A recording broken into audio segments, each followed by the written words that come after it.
जय सांग मानी समस्त बहुत बहुत स्वागत मो यूट्यूब चैनल को। आज सभ्य जमीदार पार्ट 2 नहीं आसी चलन देखा पार्ट 2 रे कौन अच्छी खाली ये कही रखी वीडियो को समस्त फास्ट लास्ट पर्यंत देखिए निज निज सांग मान शेयर करेंगे आज एपर्यंत सब्सक्राइब करना टे सब्सक्राइब करने तेज चलतु आ डेरी करवानी पार्ट 2 रे कौन अच्छी सभ्य जमीदार पार्ट 2 रे आम चल देखी रखा। आमे ए पर्यंत ऑलरेडी सारी देचे सरी जाइए एगुड़ा तथापि मु खाली आ पढ़ुनी ता पूर्वर किछिटा खाली कही रखुची शुण समस्ते। तो कौन है बाबू पचारे अरे गोपाल तू केमिति रांधि शिखिलु रे आगे पूजारी रंधा देखी कि शिखी से रांधुला बेले बस देखुता जिते बड़े रोषेया जनक बाबू को सिंधुक भांगी 500 टंका को नहीं कि गुम हो जाता अर्थात चली जाता सेते बेले बाबू से दिन किसी खाई नथिले तो बेले 6 गढ़ा पेटरे दाना पड़नी बाबू बलराम बलंकर भारी भोक है तो बाबू तो ओडिया ब्राह्मण हाथ खाती बंगाली ब्राह्मण हाथ खाती ना तो कौन करेंगे से मुहूर्त गोपाल कही बाबू मु तुम 2टा चढ़े दिए अर्थात मु रोषे करदेवी कि बाबू कहले बलराम बल कहले गोपाल पारिबु कि तू हाँ ठीक अच्छे जा ताहले यही ओलीटा ना मोर खाइबा करदे ये ओलीटा ना चली जाऊ सेठू जाकि गोपाल जा रांधि बाबू को खाइबा आनी अति शीघ्र खाइबा आनी परसी देछि बाबू पिढ़ा पकई बसी जिते खाइले देखिले 5 तिण खूब शीघ्र रांधि आनीदेला पुणी से बड़ भल लगुच तो से गोपाल को पचारे आ बलराम बड़ जे गोपाल तू केमिति रांधि शिखिलु रे गोपाल कहला बाबू पूजारी जिते रांधुला मुझे पाखे बसी थाए आ पाखे बस बस मु रंधा शिखिगली तो ये आम पढ़ी देते तो तापर कौन देती चलत पढ़ी रखा बाबू एणे कि गोपाल हाथ छड़ा आ कहारी हाथ जल छुंती ना पुणी देखिले बजार सौदा खर्च अधाधी उणा परिवार पत्र 2 गुण बेसी पुणी बड़ सुंदर रंधा जो दिन टू बाबू गोपाल रांधि देती से दिन टू बाबू गोपाल हाथ ही खाती एवं गोपाल जल नदेले आउ कहा हाथ जल छुंती नहीं बुझेला। तापर पुणी कौन देखिले ना बजार सौदा खर्च अधादी उणा जिते बाबू को गोपाल खाइबा रंधारंधि कर देला तो देखिले जो बजार सौदा आसला अधादी उणा परिवार पत्र 2 गुण बेसी पुणी बड़ सुंदर रंधा से खाइबारे बजार सौदा कम खर्च हो जाउथिला एवं परियापत्र 2 गुण जिते अधिक पूर्व जो आमर रोषेयाटी थिला ओडिया ब्राह्मण थिला सी कौन जी परियापत्र पकाउथिला गोपाल ताठू 2 गुण परियापत्र पकईकि रंधारंधि कार्य करुच्ची पुणी बड़ सुंदर रांधुची तो बाबू को मन जानी बेल मापिके गोपाल रंधा बढ़ाए लगी था तो बाबू को मन जाणिकी बेल पूर्वर अर्थात ठीक समय पूर्वर रंधारंधि सारिकी बाबू को लेकिन जोगाई दिए अर्थात बाबू को समय पूर्व नहीं खाଇବା पहुँचाई दिए बाबू को मन जाणिकी किए ना गोपाल। तो तापर कौन देछि ना पूजारी तो बजार सौदा घी तेल सबुथिरु रेशा काटिबो सब बेले आपणा रोजगार लागिबो बाबू भल खाइले मंद खाइले तार बा कौन जाए तो पूजारी जी थिला से रोषेया जनक कौन करियो ना सबू घी बजार जो सौदा आनियो घी हो तेल हो सब से रेशा काटिबो रेशा अर्थ कौन ठकिकी नहीं जाए बुझेला तो सबुतिर से कौन रेशा काटे ठकिकी नहीं जाए एवं सब बेले आपना रोजगार लगी था एवं सब बेले से पूजारी कौन करे निजर रोजगार केमती लगी थाए सबुतिर परिवार आनिबो सेतिरु किछि नहीं रखिदेव पाखे कौन आउ किसी आनिब बाबू तो से किसी रखिदेव तो सब बेले से पूजारी निजर रोजगार केमती हो से मन बढ़ाई थाए तो बाबू भल खाइले कि मंद खाइले तार बा कौन जाए बाबू भल खातु कि मंद खातु पूजारी किसी भावे ना से कौन सबुत आपणार निजर रोजगार केमती हो से मन बढ़ाई थाए बुझेगा। तापर कौन देला बाबू थरे गाँ को जाई गोपाल को गोटे घर बनाई दे विवाह कराइदेले कन्याटी जमी देखिए डौल डाउल सेमिति गुण जी बाबू जिते कौन कले गोपाल को बहुत भल पाई गले थरे कौन कले मनस्थ कर गोपाल को बाहा करेंगे बेली तो थरे जा गाँ को गले गाँ को जा कौन कले गोटे गोपाल बड़ घर तैयारी करदेले ବଡ଼ ଘର ତିଆରି କରିକି ଗୁଣ ସମ୍ପନ୍ନ ଗୋଟେ ଝିଅଟି ଦେଖିକି ଗୋପାଳକୁ ବାହାଘର କଲେ। ସେ ଯେମିତି ଡଉଲ ଅର୍ଥାତ୍ ଯେମିତି ସୁନ୍ଦର ସିଏ ସେ ଝିଅଟି, ସେମିତି ଗୁଣରେ ମଧ୍ୟ ସୁନ୍ଦର ଏବଂ ରୂପରେ ମଧ୍ୟ ସୁନ୍ଦର ଥାଏ। କିଏ? ନା ଗୋପାଳର ସ୍ତ୍ରୀ। ବୁଝିହେଲା? ତ ପହରା ପଡ଼ିବା ଦିନରୁ ଦିନକୁ ଦିନ ଗୋପାଳର ଘର ବଢ଼ୁଛି। ତ ପହରା ପଡ଼ିବା ଦିନରୁ ଅର୍ଥାତ୍ ଗୋପାଳ ବାହାଘର ହେବା ଦିନରୁ କ'ଣ ଧୀରେ ଧୀରେ କ'ଣ ହେଉଛି ନା ଗୋପାଳର ଘର ବଢ଼ିବାକୁ ଲାଗୁଛି। ଗୋପାଳ ରନ୍ଧା ବଢ଼ା ସାରି ସବୁବେଳେ ଗଦିରେ ବାବୁଙ୍କ ପାଖରେ ଥାଏ। ତୁଚ୍ଛା ବସିଥାଏ ନାହିଁ। କେତେବେଳେ ଘଣ୍ଟା ଧରିଛି ତ କେତେବେଳେ ମାଲ ସାଇତାଏ ରଖିଛି। ବୁଝିହେଲା? ତ ଗୋପାଳ ରନ୍ଧାବଢ଼ା ସାରି ସବୁବେଳେ ଗଦିରେ ବାବୁଙ୍କ ପାଖରେ ଥାଏ। ଗୋପାଳର ପହରି ପଡ଼ିବା ଦିନଠାରୁ ତା'ର ଘର ବଢ଼ୁଛି ସତ, କିନ୍ତୁ ସେ କ'ଣ ଗୋପାଳ ସଦାସର୍ବଦା ରନ୍ଧାବଢ଼ା କାମ ସାରିକି କ'ଣ କରେ? ବାବୁଙ୍କ ପାଖରେ ଥାଏ। ବାବୁଙ୍କ ଗଦିରେ କାମ କରୁଥାଏ। ଯେକୌଣସି କାମ କରୁଥାଏ। ଖାଲିଟାରେ ସେ ବସେ ନାହିଁ। ତୁଚ୍ଛା ବସିଥାଏ ନାହିଁ ଅର୍ଥାତ୍ ଖାଲିଟାକୁ ସେ ବସେନି। କେତେବେଳେ କଣ୍ଟା ଧରିଛି ତ କେତେବେଳେ ମାଲ ସାଇତି ରଖୁଛି। କେତେବେଳେ ସେ କଣ୍ଟା ଧରିଥିବ ତ କେତେବେଳେ ମାଲକୁ ସଜାଡ଼ି ରଖୁଥିବ। ଯେମିତି ହଉ ନା ଯେମିତି ହଉ କେଉଁ କାମଟି ସେ କରୁଥାଏ ଗଦିରେ। କୌଣସି ସମୟରେ ବି ସେ ଖାଲିଟାକୁ ବସି ରହେ ନାହିଁ। ଯେକୌଣସି ବି କାମରେ ଲାଗି ରହିଥାଏ। କିଏ? ନା ଗୋପାଳ। ବୁଝିଲା? ତାପରେ କ'ଣ ଦେଲା? ମାଲ କିଣାବେକା ଛକଛାକ ଗୋପାଳ ବେଶ ଜାଣିଗଲାଣି। ବାବୁ ଢେର ଥର ବିଡ଼ିଲେଣି। ଆପେ ଏଡ଼େ ପୁରୁଖା ଲୋକ ହେଲେ ବି ଥରେ ଥରେ ଗୋପାଳ ବଳି ପଡ଼େ। ନା କ'ଣ ଦେଲା? ନା ମାଲ କିଣାବିକା ଛକଛାକ କଥା, ଯେଉଁ ମାଲ କିଣାବିକା କେଉଁଠି ହେବ କେଉଁଠି ନାହିଁ, କେଉଁଠୁ ଆସିବ ମାଲ, କେମିତି ତା'ର ହେବ, ତ ସବୁ କିଛି ଘଟଣା ବିଷୟରେ ଗୋପାଳ ବେଶୀ ଜାଣିଗଲାଣି। ଗୋପାଳ ସବୁ କଥା ଜାଣିଗଲାଣି। କାହିଁକିନା ଯେହେତୁ ବାବୁଙ୍କ ପାଖରେ ରହିଲାଣି, ବାବୁଙ୍କ ବିଶ୍ୱାସ ହେଇଗଲାଣି, ଗୋପାଳ ସବୁ କଥା ଧୀରେ ଧୀରେ ଜାଣିଗଲାଣି।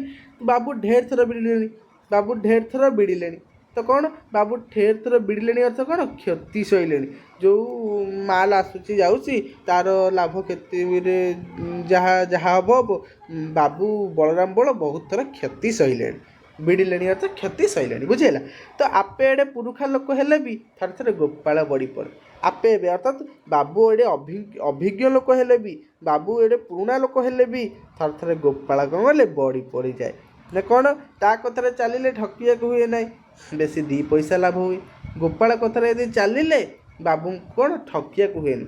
ଗୋପାଳ ଠକେନି। ଗୋପାଳ ଭଲ ପିଲାଟି। ତ ଗୋପାଳ କଥାରେ ଚାଲିଲେ ବାବୁଙ୍କର ଠକିବାକୁ ହୁଏନି। ବାବୁଙ୍କୁ କିଛି ଲସ୍ ହୁଏନି ବା କ୍ଷତି ହୁଏନି ବାବୁଙ୍କର। ବରଂ କ'ଣ ହୁଏ? ନା 2 ପଇସା ଲାଭ ହୁଏ। ଗୋପାଳ କଥାରେ ଗଲେ 2 ପଇସା ଲାଭ ହୁଏ। ତ ଗୋପାଳ ଆଉ ରୋଷେଇଆ ନୁହେଁ, ବେପାରରେ ବାବୁଙ୍କର ଡାହାଣ ହାତ।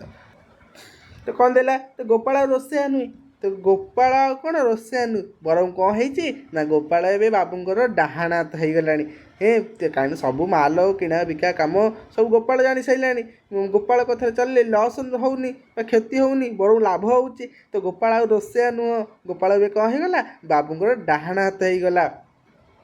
ତ ବାବୁ ବୁଢ଼ା ହେଲେଣି। 5 ଜାଗାକୁ ଯାଇ ଆସିପାରନ୍ତି। ବାବୁ କ'ଣ? ବୁଢ଼ା ହେଇଗଲେଣି। 5 ଜାଗାକୁ ମାଲ କିଣା ବିକା ହେଉ, କଥା ବୁଝାବୁଝି ହେଉ, ତ ବାବୁ ଯାଇପାରନ୍ତି ନାହିଁ, ଧାଁ ଧପଡ଼ କରିପାରନ୍ତି ନାହିଁ। ତ ଧାଁ ଦୌଡ଼ ଗୋପାଳ ଜିମା। ଏବେ ଧାଁ ଦୌଡ଼ କାହାର ଜିମା? ଜିମା ଅର୍ଥ କ'ଣ? କାମ। ଏବେ ଧାଁ ଦୌଡ଼ ଗୋପାଳ କାମ। କାହିଁକି? ନା ବାବୁ ଯେହେତୁ ବୁଢ଼ା ହେଇଗଲେଣି, ଯାଇ ଆସିପାରୁନାହାନ୍ତି। ଏବେ ଧାଁ ଦୌଡ଼ ଗୋପାଳ ଜିମା। ତ ଧାଁ ଦୌଡ଼ କାମ ଏଥର ସବୁ ଜାଗାକୁ ଯାଇକି ସବୁ ଜିନିଷପତ୍ର ବୁଝାସୁଝା କରିବା କାମ ହେଉଛି କାହାର? ନା ଗୋପାଳ ଜିମା, ଗୋପାଳର କାମ। ତ ଏବେ ଆଉ ସେ ଗୋପାଳ ନୁହେଁ। ଗଦିରେ ଡାକ ନାମ ହେଉଛି ସାନ ବାବୁ। କାଗଜପତ୍ରରେ ଗୁମାସ୍ତା ଲେଖେ ବାବୁ ଗୋପାଳଚନ୍ଦ୍ର ମହାପାତ୍ର। ତ ଏବେ ଆଉ ଗୋପାଳ ହେଇକି ନାହିଁ। ତ ଗୋପାଳକୁ ଗଦିରେ ସମସ୍ତେ ସାନ ବାବୁ ବୋଲି ଡାକନ୍ତି। ପଡ଼ିବ ଗୋପାଳକୁ ଗଦିରେ କ'ଣ ଡାକନ୍ତି? ଗୋପାଳକୁ ଗଦିରେ ସାନ ବାବୁ ବୋଲି ଡାକନ୍ତି। ବୁଝିହେଲା? ତାପରେ କ'ଣ ଦେଲା? କାଗଜପତ୍ରରେ ଗୁମାସ୍ତା ଲେଖେ ବାବୁ ଗୋପାଳଚନ୍ଦ୍ର ମହାପାତ୍ର। ଏବଂ ପଡ଼ିପାରେ ଯେ କାଗଜପତ୍ରରେ କିଏ ଲେଖେ ଗୋପାଳଚନ୍ଦ୍ର ମହାପାତ୍ର? ନା ଗୁମାସ୍ତା ଲେଖେ ଗୋପାଳଚନ୍ଦ୍ର ମହାପାତ୍ର। ବା କାଗଜପତ୍ରରେ ଗୁମାସ୍ତା କ'ଣ ଲେଖେ? ନା କାଗଜପତ୍ରରେ ଗୁମାସ୍ତା ଲେଖେ ବାବୁ ଗୋପାଳଚନ୍ଦ୍ର ମହାପାତ୍ର। ବୁଝିହେଲା? ବାବୁ ଗୋପାଳଚନ୍ଦ୍ର ମହାପାତ୍ର ସନ୍ଧାନ କରି ବୁଝିଲେ ଯଶୋର ମୋତିହାର ପାବନ ଅଞ୍ଚଳ ଯେଉଁ ସବୁ ହଳଦୀ ଧୂଆଁପତ୍ର ସରକ ଆସେ, ପ୍ରଥମେ ଚାଷୀଠାରୁ କିଣେ ବୁଲା ବେପାରୀ, ସେ ବିକେ ପାଇକାରାକୁ, ପାଇକାର ହାତରୁ କିଣେ ଗୋଦାମବାଲା, ଦଣ୍ଡିଦାର ତା ପାଖରୁ ମାଲ କିଣି ଚାଲାଣ ଦିଏ। ତ ବାବୁ ଗୋପାଳଚନ୍ଦ୍ର ମହାପାତ୍ର ଗୋପାଳ କ'ଣ କଲା, ସନ୍ଧାନ କଲା ବା ଅନୁସନ୍ଧାନ କଲା। ନା କ'ଣ ଅନୁସନ୍ଧାନ କଲା, ସେ ବୁଝିଲା। କ'ଣ ବୁଝିଲା ନା ଯଶୋର ମୋତିହାର ପାବନା ଅଞ୍ଚଳରୁ ଯେଉଁ ସବୁ ହଳଦୀ ଧୂଆଁପତ୍ର ସରକ ଆସେ, ଏଠି ପଡ଼ିବ କ'ଣ ପଡ଼ିବ ନା ଯେ ଯଶୋର ମୋତିହାର ଆଉ ପାବନା ଅଞ୍ଚଳରୁ କ'ଣ ଆସେ ନା ସରକ, ହଳଦୀ ଆଉ ଧୂଆଁପତ୍ର ଆସେ। ବୁଝିଲା। ଯଦି ଆଉ ଗୋଟେ ପ୍ରକାର ବି ପଡ଼ିପାରେ ଯେ ସରକ, ଧୂଆଁପତ୍ର, ହଳଦୀ କେଉଁ ଅଞ୍ଚଳରୁ ଆସେ ନା ଯଶୋର ମୋତିହାର ପାବନା ଅଞ୍ଚଳରୁ। ବୁଝିଲା। ତେବେ ତାପରେ କ'ଣ ଦେଲା, ଆଚ୍ଛା ବାବୁ କ'ଣ ବୁଝିଲେ, ଯଶୋର ମୋତିହାର ପାବନା ଅଞ୍ଚଳରୁ ଧୂଆଁପତ୍ର, ହଳଦୀ, ସରକ ଆସେ। ପ୍ରଥମେ କିଏ କିଣେ, କାହାକୁ ବିକେ, ତ ପ୍ରଥମେ ଚାଷୀଠାରୁ କିଣେ ବୁଲା ବେପାରୀ। ବୁଲା ବେପାରୀ ଯେଉଁ ବୁଲିକି ବେପାର କରେ, ତ ଚାଷୀଠାରୁ କିଏ କିଣିବ, ବୁଲା ବେପାରୀ। ତ ବୁଲା ବେପାରୀ କାହାକୁ ବିକିବ, ବୁଲା ବେପାରୀ ପାଇକିରାକୁ ବିକିବ। ପାଇକିରା ଠାରୁ କିଏ କିଣିବ, ପାଇକିରା ଠାରୁ କିଣିବ ଗୋଦାମବାଲା। ଗୋଦାମବାଲାଠୁ କିଣିବ ଦଣ୍ଡିଦାର। ଦଣ୍ଡିଦାର ଯାଇକି ମାଲ ଚାଲାଣ ଦେବ, ମାଲ ପଠେଇବ ଧୀରେ ଧୀରେ। ତ କଲିକତାରେ ମାଲ ପହଞ୍ଚିବା ବେଳକୁ 3 ହାତ ଲାଗିଯାଏ। ତ କଲିକତାରେ ମାଲ ପହଞ୍ଚିଲା ବେଳକୁ 3 ହାତରେ ଲାଗିଯାଏ। 3 ହାତରେ କେମିତି ଲାଗେ, ଚାଷୀଠାରୁ କିଣିବ କିଏ ନା ବୁଲା ବେପାରୀ କିଣିବ, 1 ହାତ ଲାଗିଲା। ତ ବୁଲା ବେପାରୀ ଯେଉଁ ବିକିବ କାହାକୁ ନା ପାଇକାରାକୁ, 2 ହାତ ଲାଗିଲା। ତ ପାଇକାରା ବିକିବ କାହାକୁ, ଗୋଦାମବାଲାକୁ ବା ଦଣ୍ଡିଦାରକୁ। ହେଲା, ବୁଝିହେଲା। ତ 3 ହାତରେ ଲାଗିଗଲା। ଏଠି ସେଥିପାଇଁ କହିଲେ କ'ଣ ଯେ କଲିକତାରେ ମାଲ ପହଞ୍ଚିଲା ବେଳକୁ ଯାହା ହାରାହାରି କ'ଣ 3 ହାତରେ ଲାଭ ଲାଗିଯାଏ। ତ ମହାପାତ୍ର ଦିନେ ବେଳଉଣ୍ଡି ମହାଜନଙ୍କୁ ଜଣାଇଲେ, ଆଜ୍ଞା ବେପାର ଲାଭ ବିକା ଜାଗାରେ ନୁହେଁ ବରଂ କିଣା ଜାଗାରେ। ତ ମହାପାତ୍ର ସେଇଦିନ କ'ଣ କଲେ, ଦିନ ବେଳଉଣ୍ଡି ଅର୍ଥାৎ କ'ଣ ନା ଦିନ ବେଳଉଣ୍ଡି ଦିନେ କ'ଣ କଲେ, ବେଳକୁ ଦେଖିକି ମହାଜନ ବାବୁ ବଳରାମ ବଳଙ୍କୁ ଯାଇ ଜଣେଇଲେ। କ'ଣ କହିଲେ, ଗୋପାଳ ଯାଇ କ'ଣ କହିଲା ନା ଆଜ୍ଞା ବେପାରର ଲାଭ ବିକା ଜାଗାରେ ନୁହେଁ, ବେପାର ଯେଉଁ ଆମ ଲାଭ ହେବ ବିକା ଜାଗାରେ ନୁହେଁ ବରଂ କ'ଣ କିଣା ଜାଗାରେ। ଆମେ ଯଦି କମ୍ ପଇସାରେ କିଣିକି ଆଣିବା ବସ୍ତୁଟି, ଆମେ ଯଦି କମ୍ ପଇସାରେ ଯାଇକି ସବୁ ଜିନିଷ କିଣିକି ଆଣିବା, ତେବେ ଆମେ କ'ଣ ବିକିଲା ବେଳକୁ ଆମର ଅଧିକ ପଇସା ହେବ। ନହେଲେ 3 ହାତରେ ଲାଭ ଲାଗିଯାଉଛି ଆସିଲା ଆମ ପାଖକୁ, ତ ଆମେ କ'ଣ ଅଧିକ ଲାଭ କରିପାରିବାନି। ଯଦି ଆମେ ବିକା ଜାଗାରେ ନ ହୋଇ ଆମେ ଯଦି କିଣା ଜାଗାରୁ ଲାଭ କିଣିବା, ତେବେ ଆମର ଅଧିକ ଲାଭ ହେବ। ବୁଝିଲା। ତ ତାପରେ କ'ଣ ଦେଲା, ଏହି ଯେ ଧୂଆଁପତ୍ର, ହଳଦୀ, ସରକ ଆସୁଛି, ମୁଁ ଥରେ ଯାଇ ଠିକଣା ଜାଗାରେ ବୁଝେ। ସେଇଦିନ ଗୋପାଳ କହିଲେ, ବାବୁ ଏଇ ଯେଉଁ ଧୂଆଁପତ୍ର, ହଳଦୀ, ସରକ ଏସବୁ ଆସୁଛି ଆମ ପାଖକୁ, ତେବେ ମୁଁ ଯାଇକି ଥରେ ଠିକଣା ଜାଗାକୁ ବୁଝି ଆସେ। ଠିକଣା ଜାଗାରେ ତ ମୂଳ ଜାଗା ଯେଉଁଠୁ ଆମର ଆସୁଛି ମାଲ, ସେଠି ଯାଇ ମୁଁ ଆଗେ ବୁଝି ଆସେ। ତ ତାପରେ କ'ଣ ଦେଲା, ମହାଜନଙ୍କ ଅନୁମତି ଘେନି ସାନବାବୁ ସଳଖେ ସଳଖେ ଠିକଣା ଜାଗାରେ ଚାଲିଗଲେ। ମଝିରେ ଆଉ କାହାରିକୁ ନଗା ନ ରଖି ଚାଷ ମୁଣ୍ଡରେ ଚାଷୀମାନଙ୍କଠାରୁ ସଉଦା କଲେ। ତ ମହାଜନଙ୍କ ଅନୁମତି ଘେନି, ତ ମହାଜନ ବଳରାମ ବଳଙ୍କର ଅନୁମତି ପାଇକି ସାନବାବୁ କିଏ ନା ଗୋପାଳଚନ୍ଦ୍ର ମହାପାତ୍ର କ'ଣ କଲେ ନା ସଳଖେ ସଳଖେ ଠିକଣା ଜାଗାକୁ ଚାଲିଗଲେ। ସେ ଠିକ୍ ଭାବରେ କ'ଣ କଲେ, ଠିକଣା ଜାଗାକୁ ବା ମୂଳ ଜାଗାକୁ ଯେଉଁଠୁ ମାଲଟି କିଣା ହୁଏ ମୂଳ ଜାଗାକୁ ଚାଲିଗଲେ। ତ ଚାଲିକି କ'ଣ କଲେ, ତ ମଝିରେ ଆଉ କାହାରିକୁ ନଗା ନ ରଖି ଚାଷ ମୁଣ୍ଡରେ ଚାଷୀମାନଙ୍କୁ ସଉଦା କଲେ। ତ ମଝିରେ ଆଉ କାହାରିକୁ ନଗା ନ ରଖି, ନଗା ଅର୍ଥ କ'ଣ, ନଗା ଅର୍ଥ ଯେଉଁ ମଧ୍ୟସ୍ଥ, ଯାହା ମାଧ୍ୟମରେ ଯେଉଁ 3 ଜାଗାରେ ଲାଭ ହେଉଥିଲା ନା ନାହିଁ, ତ 3 ଜଣ ରହୁଥିଲେ ଲାଭ ହେଲେ ନା ନାହିଁ। ତ ଆଉ ମଝିରେ କାହାକୁ ରଖିଲେନି, ସିଧା ଯାଇକି ମୂଳ ଜାଗାରୁ ମାଲଟି କିଣିଲେ। ସଉଦା କଲେ ଅର୍ଥ କ'ଣ, ସିଧା ଯାଇକି ଗୋପାଳ କ'ଣ କଲେ, ମୂଳ ଜାଗାରୁ ମାଲ କିଣିଲେ।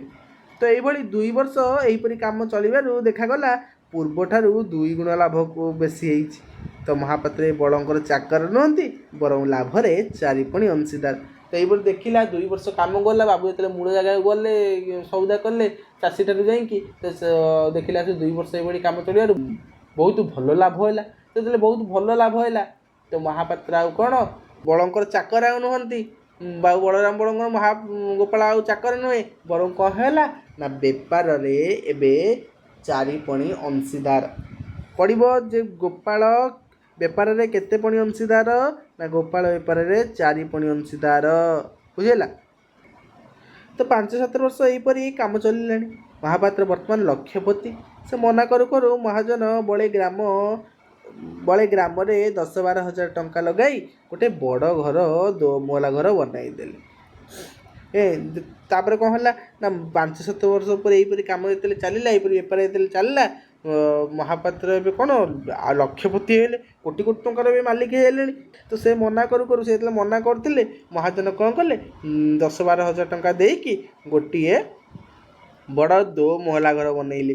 तापर कौन है ना खंडे तालुक भी किणीदे खंडे तालुक बा गोटे अंचल तालुक अर्थ कौन गोटे अंचल भी किणीदे महाजन बलराम बड़ क्या ना गोपाल तो महाजन इच्छा गोपाल खूब बड़ लोक हो तो महाजन इच्छा कौन गोपालटा बड़ लोक हो हेले गोपालर बड़ लोकी चाली चलन ना दिन राति काम लगी आनंद तो गोपालर किंतु बड़ लोकी चाली चलन ना महाजन बलराम बड़ चाहूँ गोपाल लक्षपति हो किंतु गोपालर आमर बड़ लोकी चाली चलन हाव भाव तार ना बर सी कौन दिन राति काम लगी थाए तो काम दिन राति लगिले सी भारी आनंद सी खुशी थाए काम लगिले तो गदीर सब मामला तो तहबिल महापात्र हाथ में तो गदीर सब मामला तो तहबिल कथा क्या हाथ में पड़ो यदि गदीर सब मामला तो तहबिल कथा क्या हाथ में गदीर सब मामला तो तहबिल कथा गोपाल हाथ में महापात्र तो हाथ में अर्थ कौन गोपाल चंद्र महापात्र हाथ में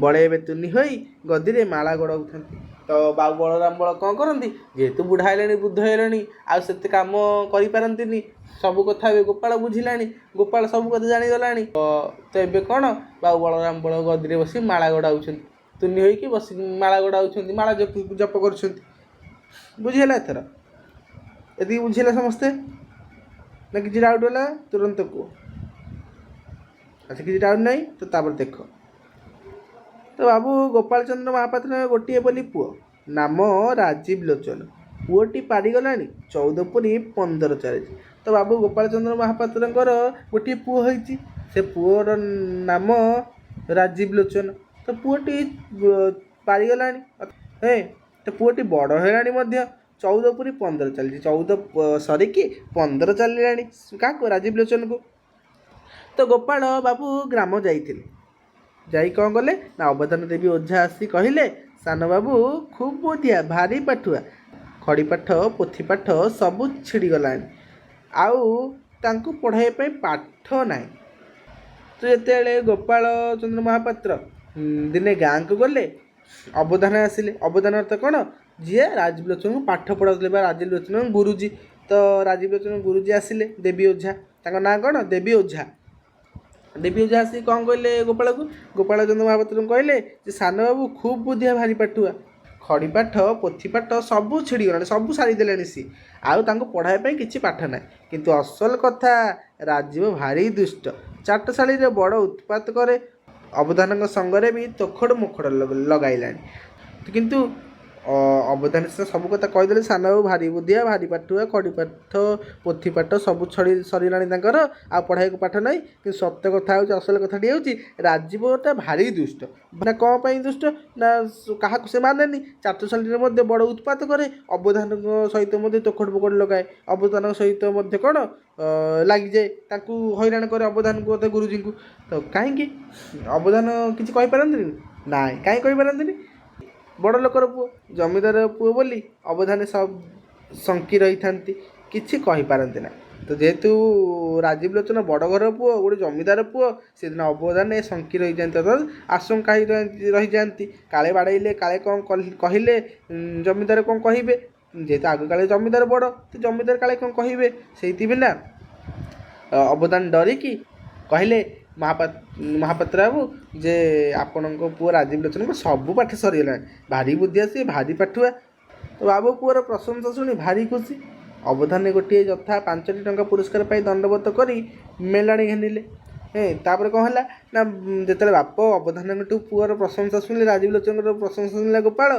से कौन कला 5 टंका अवधान को पुरस्कार देला जिते पुरस्कार देती से पुरस्कार नहीं अवधान कौन कले मेलाणी घेनिले अर्थात निज घर को चलिले तो शांताणी राजीव माता जी शांत को कहले कौन कहले राजीव मो बोल माने राजीव मो कथा मानुनी दिन जाक गाँ टका सागर बुलूँ दिन जाक जा दुष्टामी करुच्ची कौन कर ये रखनी सांगरे तुम सांगरे नहीं जा तो राजीव को कलिकता घेनी जाई काम शिखाइवाई बाबूंर भी भारी इच्छा थी तो राजीव को कलिकता नहीं कि काम शिखाइबा बाबू गोपाल चंद्र महापात्र भारी इच्छा थी तो से कौन कले कलिकता बड़बाबू महाजन गदी सांगरे बड़ बड़ इंग्राजी सौदागर हाउस मानकर कारोबार महापात्र बाबू कोठीर बड़ बड़ साहेबों पाखक गले गोटाए दोभाषी जरिया कथा चले ତ ଯେତେବେଳେ କଲିକତା ବଡ଼ବାବୁ ମହାଜନ ବଡ଼ବାବୁଙ୍କର ଗଦି ସାଙ୍ଗରେ ବା ତାଙ୍କ କାରବାର ସାଙ୍ଗରେ ବଡ଼ ବଡ଼ ଇଂରାଜୀ ସୌଦାଗର ହାଉସ୍ମାନଙ୍କର ମଧ୍ୟ କାରବାର ଥାଏ। ବଡ଼ ବଡ଼ ଇଂରାଜୀ ସୌଦାମାନଙ୍କ ମଧ୍ୟ ତାଙ୍କ ଠାରୁ ମାଲ କିଣନ୍ତି। ତ ମହାପାତ୍ର ବାବୁ କୋଠିର ବଡ଼ ବଡ଼ ସାହେବଙ୍କ ପାଖକୁ ଗଲେ। ତ ଗୋପାଳଚନ୍ଦ୍ର ମହାପାତ୍ର କ'ଣ ଯେଉଁ କୋଠିର ବଡ଼ ବଡ଼ ସାହେବଙ୍କ ପାଖକୁ ମଧ୍ୟ ଯାଆନ୍ତି, ଏଇ ମାଲ କିଣା ବିକା କଥା ବୁଝିବା ପାଇଁ ଯାଆନ୍ତି। କିନ୍ତୁ ଗଲାବେଳେ କ'ଣ ହୁଏ ନା ଦୋଭାଷୀ ଜରିଆରେ କଥା ଚାଲେ। ଦୋଭାଷୀ ଅର୍ଥାତ୍ ଦୁଇ ପଟରେ ଯିଏ କଥାକୁ ସମାଧାନ କରୁଥିଲା, ବୁଝିଲା। ତ ବାବୁ ଇଂରାଜୀ ଜାଣନ୍ତି ନାହିଁ, ସାହେବ ବି ଓଡ଼ିଆ ବୁଝେ ନାହିଁ। ତ ବାବୁ ଯେତେବେଳେ ଇଂରାଜୀ ଜାଣନ୍ତିନି, ବାବୁ କିଏ ନା ଗୋପାଳ ଇଂରାଜୀ ଜାଣେନି। ସାହେବ ବଡ଼ ବଡ଼ ଯେଉଁ ସାହେବମାନେ ଥିଲେ, ଯାହାର କାରବାର ଥିଲା ତାଙ୍କ ସାଙ୍ଗରେ, ତ ସେମାନେ ମଧ୍ୟ ଓଡ଼ିଆ ବୁଝନ୍ତି ନାହିଁ। ତ ସେଇଥିପାଇଁ ନା କ'ଣ ହେଲାଣି, ବାବୁ ଢେର ଥର ବିଡ଼ିଲେଣି। ସେଇଦିନ ବାବୁ ଢେର ଥର କ'ଣ ଅସୁବିଧା କ୍ଷତି ସହିବାକୁ ପଡ଼ିଲାଣି। କାହିଁକି ନା ମଝିରେ ମଝିରେ ଦୋଭାଷୀ ଖା ବଳେ ମାରିନି। କାହିଁକିନା ମଝିରେ ମଝିରେ ଯେଉଁ ଦୋଭାଷୀ ଜରିଆରେ ଯେଉଁ ସବୁ କଥା ସମାଧାନ ହେଉଥିଲା, ତ ସେଇ ଦୋଭାଷୀ ଅନେକ ଗୁଡ଼ିଏ ପଇସାକୁ ମଧ୍ୟ ଠକି ନେଇ ଯାଉଥିଲା। କାହିଁକି ନା ଯେହେତୁ ବାବୁ ଇଂରାଜୀ ଜାଣନ୍ତିନି, ସେମାନେ ମଧ୍ୟ ଓଡ଼ିଆ ବୁଝନ୍ତିନି। କିଏ ନା ଯେଉଁ ବଡ଼ ବଡ଼ ସାହେବମାନେ ଓଡ଼ିଆ ବୁଝନ୍ତିନି। ତ ସେଇଦିନ ଦୋଭାଷୀ ଜରିଆରେ ଯେଉଁ ସମାଧାନ ହୁଏ, ତ ସିଏ ସବୁ କିଛି ମାରିକି ନେଇଯାଏ, ଅଧିକ କହିକି ନେଇଯାଏ। ତ ତାପରେ କ'ଣ ଦେଲା, ରାଜୀବ ଯେବେ ଇଂରାଜୀ ପାଠ ପଢ଼ି କାମରେ ଲାଗିବ, କେହି ଠକାଇ ପାରିବେ ନାହିଁ। ତ ଗୋପାଳ ଭାବିଲେ ଯେତେବେଳେ ଇଂରାଜୀ ପାଠ ପଢ଼ିକି ରାଜୀବଟା କାମରେ ଲାଗିଯିବ, ସେତେବେଳେ ଆଉ କେହି ଠକି ପାରିବେନି, ବରଂ କ'ଣ ଲାଭ ହିଁ ହେବ। କାରଣ ଏଇ ଦୋଭାଷୀ ଯୋଗୁଁ ସେ ସବୁ ପଇସା ମାରିକି ନେଇଯାଉଛି। ଯେତେବେଳେ ପୁଅ ରାଜୀବଟା ଇଂରାଜୀ ପାଠ ପଢ଼ିକି ଏସବୁ କାମରେ ଲାଗିଯିବ, ତ ଆମକୁ ଆଉ କେହି ଠକି ପାରିବେ ନାହିଁ, ବରଂ ଭଲ ଲାଭ ହେବ, ବୁଝିହେଲା। ତ ଗଦିର ସରକାର କେଲକାଟା ଏଣ୍ଡ୍ରୁ ଏକାଡେମୀରେ ରାଜୀବ ବାବୁଙ୍କ ନାମ ଲେଖାଇ ଦେଇ ଆସିଲେ। ତ ଗଦିର ସରକାର କିଏ ନା ଗୋପାଳ କ'ଣ କଲେ ନା କଲିକତା ଏଣ୍ଡ୍ରୁ ଏକାଡେମୀରେ ନାମ ଲେଖାଇଲେ। କାହାର? ରାଜୀବଙ୍କର।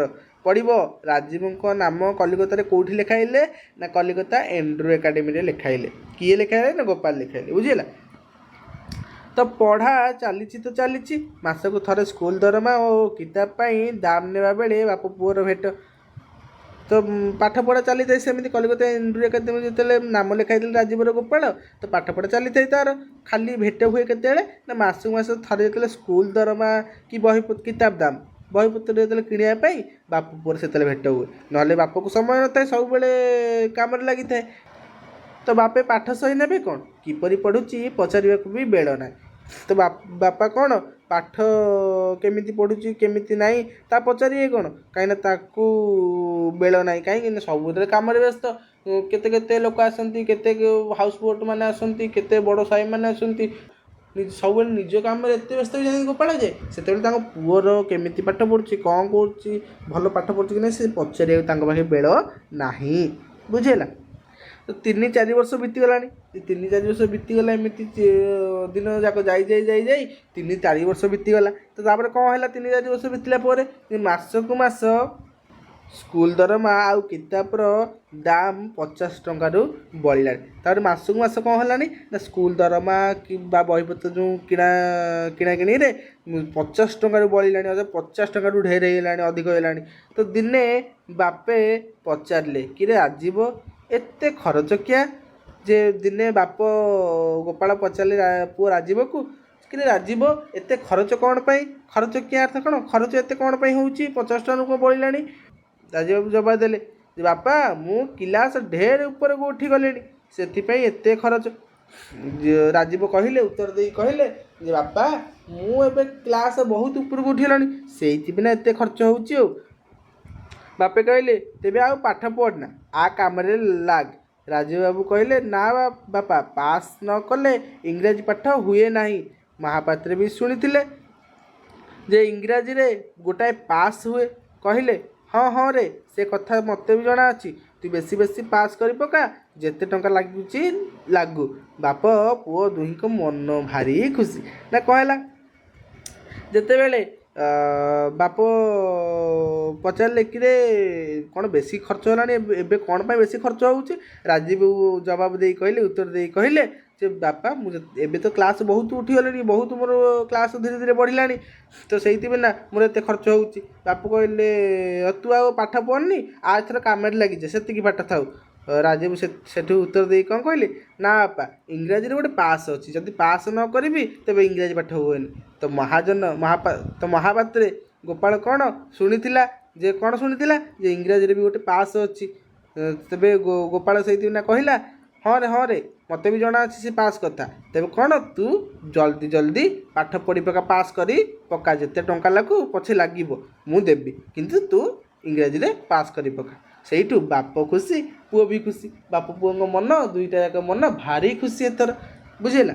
ତ ତାପରେ କ'ଣ ଦେଲା, ତ 4-5 ବର୍ଷ ମଧ୍ୟରେ ବାବୁଙ୍କର ଇଂରାଜୀ ପାଠ ପଢ଼ା କେତେ ଦୂର ହେଲା ସେ କଥା ଜଣା ନାହିଁ। ମାତ୍ର ଢେର ସଭାପତି ସମିତିରେ ଉପସ୍ଥିତ ଥିଏଟର ଆଉ ସୁସ୍ଥାନ କୁସ୍ଥାନ ଭ୍ରମଣ ବିଷୟରେ ବାବୁ ପକ୍କା ହୋଇଗଲାଣି। ତ ଏମିତି ଧୀରେ ଧୀରେ କ୍ରମଶଃ 4-5 ବର୍ଷ ବିତିଗଲା।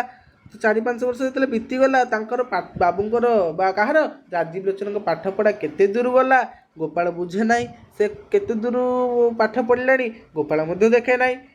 କିନ୍ତୁ ତ ଢେର ସଭା ସମିତି ଉପସ୍ଥିତ ହେଲେଣି, କିନ୍ତୁ ରାଜୀବ ଲୋଚନ କ'ଣ ବହୁତ ସଭା ସମିତିକି ଯାଉଥିଲା ଏବଂ ଭ୍ରମଣ କରିବା ତ କ'ଣ ସବୁଠି ବୁଲି ପକ୍କା ହୋଇଗଲେଣି, ଅର୍ଥାତ୍ ପକ୍କା ହୋଇଗଲେଣି, କ'ଣ ମାହିର ହୋଇଗଲେଣି। ଥିଏଟର କୁସ୍ଥାନ ସୁସ୍ଥାନ ବୁଲିବା, ସଭା ସମିତି ଆଟେଣ୍ଡ କରିବା, ସଭା ସମିତିରେ ଉପସ୍ଥିତ ହେବା, ବାବୁ ସେଥିରେ ମାହିର ହୋଇଗଲେଣି। କିଏ? ରାଜୀବ ଲୋଚନ। ତ ସ୍ୱଦେଶର ଉନ୍ନତି ସାଧନ ନିମନ୍ତେ କେତେ ଜଣଙ୍କ ବନ୍ଧୁ ମିଳି ଏକାବେଳେ ଯୋଡ଼ିଏ ସମିତି ସ୍ଥାପନ କଲେ। ତ ସ୍ୱଦେଶ ନିଜ ଦେଶର ବନ୍ଧୁମାନଙ୍କୁ ମିଳିକି ରାଜୀବ ଲୋଚନ କ'ଣ କଲେ, 2ଟି ସଭା ସମିତି ସ୍ଥାପନ କଲେ।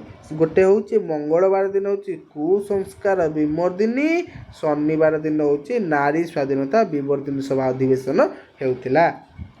ତ ପଡ଼ିବ ମଙ୍ଗଳବାରେ କେଉଁ ସଭା ହୁଏ ନା କୁସଂସ୍କାର ବିମର୍ଦିନୀ, ଏବଂ ଶନିବାର ଦିନ କେଉଁ ସଭା ହୁଏ ନାରୀ ସ୍ୱାଧୀନତା ବିବର୍ଦିନୀ। ତ ଏଇ 2ଟି ଦିନ ମଙ୍ଗଳବାର ଆଉ ଶନିବାର କୁସଂସ୍କାର ବିମର୍ଦିନୀ, ନାରୀ ସ୍ୱାଧୀନତା ବିବର୍ଦିନୀ ସଭା, 2ଟି ନାମକ ସଭା ସ୍ୱଦେଶର ବନ୍ଧୁମାନେ ମିଶିକି ରାଜୀବ ଲୋଚନ କ'ଣ କଲେ। ତ 2 ସଭାର ସମ୍ପାଦକ ନିଜେ ବାବୁ ରହିଲେ। ତ 2ଟି ସଭାର ସମ୍ପାଦକ କିଏ ରହିଲେ? ନିଜେ ବାବୁ ଅର୍ଥ କିଏ? ରାଜୀବ ଲୋଚନ ରହିଲେ। ତ ସଭାର ସମସ୍ତ ବ୍ୟୟ ବହନ କରିବା ତ ସମ୍ପାଦକ ପକ୍ଷରେ ଉଚିତ। ଏଇଟା ହେଲା କଲିକତାର ନିୟମ।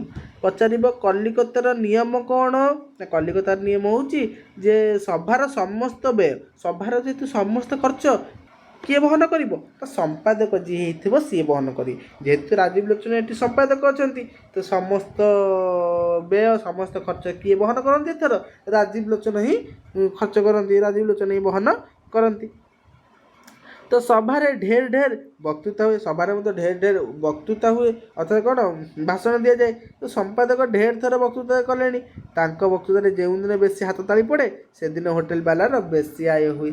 ତ ଯେହେତୁ ସଭାରେ ବେଶୀ ଭାଷଣ ଦିଆ ହୁଏ, ବେଶୀ ବକ୍ତୃତା ହୁଏ, ରାଜୀବ ଲୋଚନ ମଧ୍ୟ ବେଶୀ ଥର ବକ୍ତୃତା ଦେଲେଣି। କିନ୍ତୁ ତାଙ୍କ ସବୁ ବକ୍ତୃତା ଦେଲାବେଳେ ରାଜୀବ ଲୋଚନ ଭାଷଣ ଦେଲାବେଳେ ଯଦି ତାଙ୍କ ବେଳେ ସବୁ ଅନେକ ତାଳି ପଡ଼ିବ, ତାଳି ବାଜିବ, ତାଙ୍କ ବକ୍ତୃତାରେ ଅନେକ ତାଳି ବାଜିବ, ତ ସେଇଦିନ ହୋଟେଲ ବାଲାର ବେଶୀ ଆୟ ହୁଏ, ବେଶୀ କ'ଣ ଲାଭ ହୁଏ। କାହିଁକି? କାରଣ ତାଙ୍କ ଭାଷଣରେ ତାଳି ବାଜିବା ପରେ ରାଜୀବ ଲୋଚନ ଖୁସି ହେଇଯାଆନ୍ତି। ତ ହୋଟେଲରୁ ମଗାନ୍ତି ଏବଂ ହୋଟେଲରୁ ଖାଇବା ମଗେଇକି ସବୁ ମଗେଇକି ଖାଇବାକୁ ଦେଇ ଦିଅନ୍ତି ଲୋକମାନଙ୍କୁ, ସଭାର ଲୋକମାନଙ୍କୁ। ତ ସେଇଦିନ କ'ଣ ହୋଟେଲ ବାଲା ଅଧିକ ଆୟ ହୁଏ। ଆଚ୍ଛା, ତାପରେ କ'ଣ ହେଲା ନା ଆକସ୍ମିକ ଗୋଟେ ଶନିପାତ ବେମାରୀ ଆସିଲା। ଦିନ 3ଟା ଭିତରେ ସଜ୍ଞାନରେ ବାବୁ ଗୋପାଳଚନ୍ଦ୍ର ମହାପାତ୍ର ଗଙ୍ଗା ଲାଭ କଲେ। ଆକସ୍ମିକ ହଠାତ୍ କ'ଣ ହେଲା, ଗୋଟେ ଶନିପାତ ବେମାରୀ ମାଡ଼ି ଆସିଲା, ଯାହାକି ସେଇ ଶନିପାତ ବେମାରୀରେ ଦିନ 3ଟା ଭିତରେ କ'ଣ ହେଲେ ଗୋପାଳଚନ୍ଦ୍ର ମହାପାତ୍ର ଗଙ୍ଗା ଲାଭ କଲେ, ଅର୍ଥାତ୍ ମୃତ୍ୟୁବରଣ କଲେ। କିଏ? ନା ଗୋପାଳଚନ୍ଦ୍ର ମହାପାତ୍ର। କେଉଁ ରୋଗରେ? ନା ଶନିପାତ ରୋଗରେ। ପଢ଼ିପାରିବେ ଗୋପାଳଚନ୍ଦ୍ର ମହାପାତ୍ର କେଉଁ ରୋଗରେ ମୃତ୍ୟୁବରଣ କଲେ? ନା ଶନିପାତ ରୋଗରେ। ଆଉ ଗଙ୍ଗା ଲାଭ କହିଲେ ମୃତ୍ୟୁ ହେଲା। ଯେତେବେଳେ ମୃତ୍ୟୁବରଣ କଲେ ପିତାର ମୃତ୍ୟୁରେ ଡକା ପକାଇ କାନ୍ଦିବା ଗୋଟେ କୁସଂସ୍କାର ବୋଲି କିଏ କହିଲେ? ନା ରାଜୀବ ଲୋଚନ କହିଲେ। ପିତାଙ୍କର ମୃତ୍ୟୁ ପରେ ରାଜୀବ ଲୋଚନ କହିଲେ ଯେ ପିତାଙ୍କର ମୃତ୍ୟୁ ପରେ ଶୋକ କାନ୍ଦିବା ଗୋଟେ କୁସଂସ୍କାର, ଗୋଟେ କୁନୀତି। ଶୋକ ପ୍ରକାଶ କରି ଲାଗି ସଭାରେ 3 ଦିନ ବକ୍ତୃତା ହୋଇଗଲା। ଶୋକ ପ୍ରକାଶ ଅର୍ଥାତ୍ ଦୁଃଖ ପ୍ରକାଶ କରିବା ପାଇଁ ସଭାରେ 3 ଦିନ ଭାଷଣ ଦିଆ ହେଇଗଲାଣି। ବାବୁ ଖଣ୍ଡେ କଳାକନା ହାତରେ ବାନ୍ଧିଦେଲେ। ବାବୁ ତାପରେ କ'ଣ କଲେ, ଗୋଟେ କଳାକନାକୁ ନା ଗୋଟେ ଖଣ୍ଡେ କଳାକନାକୁ ନିଜ ହାତରେ ବାନ୍ଧିଲେ ଏବଂ ସ୍ଥିର ହେଲା ବ୍ରାହ୍ମଣକୁ ଡାକି ଶ୍ରାଦ୍ଧ କରିବାଟା କୁସଂସ୍କାର। ଏବଂ ତାପରେ ସ୍ଥିର କ'ଣ ହେଲା ସଭାରେ ଶେଷରେ ସ୍ଥିର ହେଲା ଯେ ବ୍ରାହ୍ମଣଙ୍କୁ ଡାକି ଶ୍ରାଦ୍ଧ କରିବା କୁସଂସ୍କାର। ଆମର ଯେହେତୁ ଜଣେ ମରିବା ପରେ ବ୍ରାହ୍ମଣ ଡାକି ଆମେ ଶ୍ରାଦ୍ଧ ଦେଉ ନା ନାହିଁ, ତ ବ୍ରାହ୍ମଣଙ୍କୁ ଭୋଜନ ଦେଉ। ତ ବ୍ରାହ୍ମଣ କିନ୍ତୁ ରାଜୀବ ଲୋଚନ କହିଲେ ପିତା ମୃତ୍ୟୁ ପରେ କ'ଣ କାନ୍ଦିବାଟା କୁସଂସ୍କାର। ସଭାରେ ସ୍ଥିର ହେଲା ଯେ ବ୍ରାହ୍ମଣଙ୍କୁ ଡାକି ଶ୍ରାଦ୍ଧ କରିବା ଗୋଟେ କୁସଂସ୍କାର, କୁନୀତି। ତେବେ କ'ଣ ହେବ? କେବଳ ସଭାରେ ଭୋଜି ଦିଆଯିବ। ଯେ କେବଳ ସଭାରେ ଭୋଜି ଦିଆଯିବ, ଆଉ କ'ଣ ହେବ ନା ଆଉ ଦରିଦ୍ରମାନଙ୍କୁ ଅର୍ଥ ବିତରଣ, ଡାକ୍ତରଖାନାମାନଙ୍କୁ ଚାନ୍ଦା ଦିଆଯିବ। ସଭାରେ ଖାଲି ଭୋଜି ଦିଆଯିବ, ଦରିଦ୍ରମାନଙ୍କୁ ଅର୍ଥ ଦିଆଯିବ ଏବଂ ଯେଉଁ ଡାକ୍ତରଖାନା ଅଛି ସେ ଡାକ୍ତରଖାନାମାନଙ୍କୁ ଚାନ୍ଦା ଦିଆଯିବ। କିନ୍ତୁ ପିତାର ମୃତ୍ୟୁ ପରେ କାନ୍ଦିବା, ଦୁଃଖ କରିବା, ତାଙ୍କ ବ୍ରାହ୍ମଣଟାকে ଶ୍ରାଦ୍ଧ ଦେବା, ଏସବୁ କୁନୀତି, କୁସଂସ୍କାର ବୋଲି କିଏ କହିଲେ? ରାଜୀବ ଲୋଚନ କହିଲେ। ମାତ୍ର ମହାଜନ ବଳ ବାବୁଙ୍କ ଡରରେ ଏ ସମସ୍ତ ପ୍ରସ୍ତାବ କାର୍ଯ୍ୟରେ ପରିଣତ ହୋଇପାରିଲା ନାହିଁ। କିନ୍ତୁ ମାତ୍ର ଏସବୁ ଯେତେବେଳେ କଥା କହିଛନ୍ତି, ଏସବୁ କାର୍ଯ୍ୟରେ ପରିଣତ କରିବା ଯେତେବେଳେ ଚାହିଁଲେ କିଏ? ରାଜୀବ ଲୋଚନ। ମହାଜନ ବଳବାବୁଙ୍କ ଡରରେ ଏସବୁ କିଛି କରିପାରିଲେ ନାହିଁ, ଏସବୁ କିଛି ତାଙ୍କର ଆଶା ପୂରଣ ହୋଇପାରିଲା ନାହିଁ। ବୁଝିଲା? ମହାଜନ ବଳବାବୁ ପିଲାଟିକୁ ଯତ୍ନରେ ପାଖରେ ରଖିଲେ। ଇଚ୍ଛା ପିତୃକାର୍ଯ୍ୟର ଉତ୍ତରାଧିକାରୀ ହେଉ। ମହାଜନ ବଳରାମ ବଳ କ'ଣ କଲେ? ଯେହେତୁ ପିତା ମରିଗଲା, ଗୋପାଳ ମରିଗଲା ପରେ ପୁତ୍ର ରାଜୀବ ଲୋଚନକୁ ନିଜ ପାଖରେ ରଖିଲେ।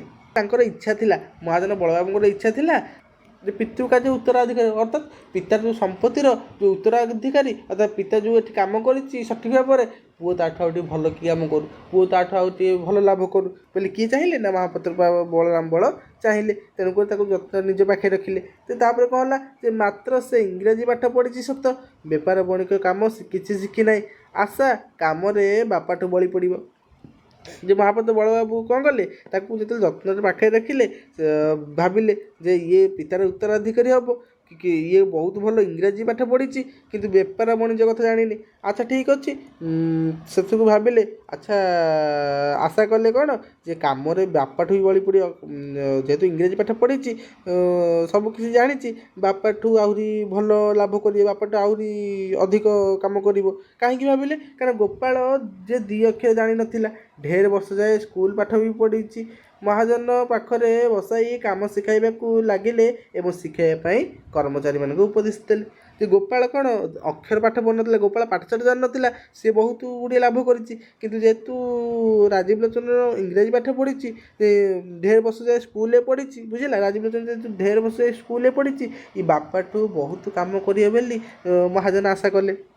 ତେଣୁକରି କ'ଣ କଲେ ନା ମହାଜନ ପାଖରେ ବସାଇ କାମ ଶିଖାଇବାକୁ ଲାଗିଲେ। ମହାଜନ ପାଖରେ ବସାଇ ତାକୁ ବେପାର ବାଣିଜ୍ୟ କାମ ସବୁ ଶିଖାଇଲେ। କାହାକୁ? ରାଜୀବ ଲୋଚନକୁ। ଏବଂ ଶିଖାଇବା ପାଇଁ ମଧ୍ୟ ତାକୁ କର୍ମଚାରୀ ଯେଉଁ ଯିଏ ଥିଲେ ବାବୁଙ୍କର, ତାଙ୍କୁ ଉପଦେଶ ଦେଲେ ଯେ ରାଜୀବ ଲୋଚନକୁ ବେପାର ବାଣିଜ୍ୟ କାମ ସବୁ ଶିଖାଇ ଦିଏ। ବୁଝିଲା? ତ ତାପରେ କ'ଣ ହେଲା ଯେ ଏଣେ ରାଜୀବ ବାବୁର ଗଦିରେ ବସିବାକୁ ମନ ନାହିଁ, ମହାଜନ ଧରାଧରି କରି ବସାଇଲେ। କିନ୍ତୁ ରାଜୀବ ବାବୁଙ୍କର, ରାଜୀବ ଲୋଚନଙ୍କର ମନ ନାହିଁ ଗଦିରେ ବସିବାକୁ, ସେ ବେପାର ବାଣିଜ୍ୟ କାମ କରିବାକୁ। କିନ୍ତୁ ବାଧ୍ୟ ହୋଇକି କ'ଣ ମହାଜନ ବଳରାମ ବଳ ବସାଇବାରୁ ସେ ବସିଲେ। କିନ୍ତୁ କାମର ମନ ନାହିଁ, କଣଟାଏ ବସି ଭାବୁଥାଏ, କିନ୍ତୁ କାମରେ ମନ ନଥାଏ ତାଙ୍କର। କଣରେ ବସି ଖାଲି ନୀତି ଭାବୁଥାନ୍ତି ଏବଂ ମଙ୍ଗଳବାର ଶନିବାର ରାତିରେ କୁଆଡ଼େ ଚାଲିଯାଆନ୍ତି। କିନ୍ତୁ ମଙ୍ଗଳବାର ଶନିବାର ରାତି ହେଲେ ରାଜୀବ ଲୋଚନ କୁଆଡ଼େ ଚାଲିଯାଆନ୍ତି। ଯେ ବଳବାବୁ ମନ କଲେ ଯେ ହାତରେ ପାଇଟି ପଡ଼ିଲେ ବାଟକୁ ଆସିବ। ତାର ବଳବାବୁ ଭାବିଲେ କ'ଣ, ହଉ ପିଲାଟି ଯଦି କିଛି କାମ କରୁନି, ମନ ନାହିଁ ତା'ର, ଯଦି ହାତରେ କାମ ଆସିଲେ ହେରି, ପାଇଟିରେ ତ ହାତରେ ଯଦି କାମ ଆସିବ, ମନକୁ ସିଏ କ'ଣ କାମ କରିବ। ଯେ କାମ ଦେଲେ ତା'ର ଲାଭ ଥାଉ, ମୂଳରୁ ତୁଟିଯାଏ। କିନ୍ତୁ ରାଜୀବ ଲୋଚନ ଗଦିରେ ଯେତେବେଳେ ବସିଛି, ବେପାର ପତ୍ର ଚାଲିଲା, ଯେଉଁ କାମ ତାକୁ ଦିଅନ୍ତି ବଳରାମ ବଳ କି ତାକୁ ଯେଉଁ କାମ ଦିଅନ୍ତି, ଲାଭ ତ ଲାଭ, ମୂଳ ମଧ୍ୟ ଆସେ ନାହିଁ, ସବୁ କ୍ଷତି କରେଇ ଦିଏ। କିଏ? ନା ରାଜୀବ ଲୋଚନ। ବୁଝିଲା? ଲାଗଲାଗ ଯୋଡ଼ାଏ ସଭାରେ ସମ୍ପାଦକ ଅନୁପସ୍ଥିତ ହେବାରୁ ସଭ୍ୟମାନେ ବଡ଼ ଖପା ହୋଇଗଲେ। ଲାଗଲାଗ ଯୋଡ଼ାଏ ସଭାର ସମ୍ପାଦକ ହୋଇଥିବାରୁ ବା ଲାଗି ଯୋଡ଼ାଏ ସଭା ଯେଉଁ ହେଇଥିଲା ମଙ୍ଗଳବାର ଶନିବାର, ଯେଉଁଠି ଦୁଇଟା ସଭା ହେଇଥିଲା, ଗୋଟେ ନାରୀ ସ୍ୱାଧୀନତା ବିବର୍ତ୍ତିନୀ, ଗୋଟେ କୁସଂସ୍କାର ବିବର୍ତ୍ତିନୀ ସଭା ହେଇଥିଲା, ସେ ଦୁଇଟା ସଭାର ସମ୍ପାଦକ କିଏ? ରାଜୀବ ଲୋଚନ ଥିଲେ। ଯେହେତୁ ରାଜୀବ ଲୋଚନ ଥିଲେ, ଏଠି ରହିଯିବାକୁ, କେଉଁଠି ନା ବେପାର ବାଣିଜ୍ୟ କାମରେ ଟିକେ ପଶିଯିବାକୁ, ମହାପାତ୍ରଙ୍କ ଡରରେ ଟିକେ ବେପାର ବାଣିଜ୍ୟ କାମରେ ବସିଯିବାକୁ, ସଭାକୁ ନ ଯିବାକୁ ଟିକେ କିଏ? ନା ସଭ୍ୟମାନେ ମଧ୍ୟ ରାଗିଗଲେଣି, ଖପା ହେଲେଣି, ଅର୍ଥ କ'ଣ ରାଗିଗଲେଣି ଧୀରେ ଧୀରେ। ଅନୁପସ୍ଥିତ କାରଣ ସନ୍ଧାନ କରି ଦିନେ ଜଣେ ସଭ୍ୟ ସ୍ୱାଧୀନତା ବିଷୟରେ ଭାରି ଗୋଟାଏ ବକ୍ତୃତା ଦେଲା। ତାର ଅନୁପସ୍ଥିତିର କାରଣ ରାଜୀବ ଲୋଚନଙ୍କ ଅନୁପସ୍ଥିତ କାରଣ ଖୋଜିକି ସନ୍ଧାନ କରିକି ଜଣେ ସଭ୍ୟ ତା ଭିତରୁ କ'ଣ ଗୋଟିଏ ବିଷୟ ବା ସ୍ୱାଧୀନତା ବିଷୟରେ କ'ଣ କଲା ଭାଷଣ ଦେଲା। ତ ସେଥିରେ ମର୍ମ ଶିକ୍ଷିତ ଜମିଦାର ସନ୍ତାନ ପକ୍ଷରେ ପର ଅଧୀନରେ ଚାକିରି କରିବା ଉଚିତ ନୁହେଁ। ସେଥିରେ ସିଏ ଜଣଙ୍କ କ'ଣ ବକ୍ତୃତା ଦେଲା, କ'ଣ ଭାଷଣ ଦେଲା, ସେ ସଭ୍ୟ ଟିକକ ସ୍ୱାଧୀନତା ବିଷୟରେ କ'ଣ ଭାଷଣ ଦେଲା ନା ସେଥିରେ କହିଲା ଯେ ମର୍ମ ଶିକ୍ଷିତ ନିଷ୍ଠୁର ଶିକ୍ଷିତ, ମର୍ମ ଅର୍ଥ କ'ଣ ନିଷ୍ଠୁର ଶିକ୍ଷିତ ଜମିଦାର ସନ୍ତାନ ପକ୍ଷରେ, ଜମିଦାର ଯେଉଁ ସନ୍ତାନ ସେମାନେ ପର ଅଧୀନରେ ଚାକିରି କରିବା ଉଚିତ ନୁହେଁ। ଯେ ନିଷ୍ଠୁର ଶିକ୍ଷିତ ଜମିଦାର ସନ୍ତାନ ମାନେ ପର ଅଧୀନରେ ଚାକିରି କରିବା ଉଚିତ ନୁହେଁ। ତେବେ କ'ଣ କାହିଁକି ଉଚିତ ନୁହେଁ? ପର ଅଧୀନରେ ଚାକିରି ହେଲେ କ'ଣ ହେବ ନା ବକ୍ତୃତା ସଙ୍ଗେ ସଙ୍ଗେ ଗୋଟିଏ କବିତା ପାଠ କଲା, ବକ୍ତୃତା ସଙ୍ଗେ ସଙ୍ଗେ ଗୋଟେ କବିତା ମଧ୍ୟ ପାଠ କଲା। କହିଲା ଯାହାର ଅଛି ଧନ ଜ୍ଞାନ ଅଧିକ ଚାକିରି କଲେ ତା ଜୀବନ ଦିକ ଦିକ। ଯାହାର ଧନ ଜ୍ଞାନ ଅଧିକ ଅଛି ସିଏ ଯଦି ପର ପାଖେ ଚାକିରି କରିବ ତା ଜୀବନଟା ଧିକ୍, ତା ଜୀବନଟା ମୂଲ୍ୟ ନାହିଁ, ଯେ ତା ଜୀବନଟା ଧିକ୍ ହେଇଯିବ। ବୁଝିଲେ ସମସ୍ତେ? ବୁଝିପାରିଲନି କି? ବୁଝିଲେ ତ? ତେବେ ଆଜି ପାଇଁ ଏତିକି ଥାଉ ହେଲା। ନେକ୍ସଟ କ୍ଲାସ୍ରେ ତାପରଠୁ ଆମେ ପଢ଼ିବା। କି ନ ବୁଝିଛ କମେଣ୍ଟ କରିବ। ତେବେ ଆଜି ପାଇଁ ଏତିକି, ଆଉ ଯାହା ରହିଲା ବାକି ନେକ୍ସଟ କ୍ଲାସ୍କୁ ପଢ଼ିବା ହେଲା। ଏବେ ଆଜି ପାଇଁ ମୋତେ ବିଦାୟ ଦିଅନ୍ତୁ। ରହୁଛି, ନମସ୍କାର, ଜୟ ଜଗନ୍ନାଥ।